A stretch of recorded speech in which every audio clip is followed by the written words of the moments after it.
النهارده لعبة الشوط الاول. ادي اللعبة وادي التسديدة، وهنشوف كده جت في ايد الراجل وهو بيدي ظهره هيثم مصطفى، ومحمود عاشور شايف وواقف وادى قرار. وقلنا الاخطاء موجودة للحكام، احنا ما بنتكلمش على الكرة دي، قلنا في هدف في الشوط الاول للنادي الاهلي سليم 100%، سليم 100%. هنشوفه تاني مرة واثنين وثلاثة.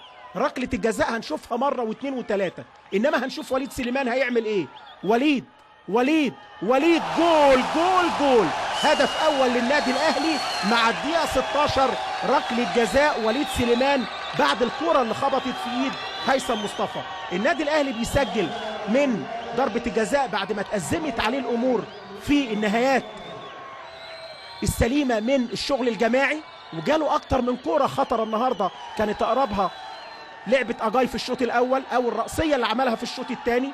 انما وليد سليمان اللي نزل مع بداية انطلاق الشوط الثاني مكان عمرو جمال هو اللي بيسجل من ركلة الجزاء، حطها ورايح مع احمد حمدي، انما وليد حاططها كويس قوي وبعيدة وفي زاوية، عشان كده خدمته وقدر يسجل منها. 1-0.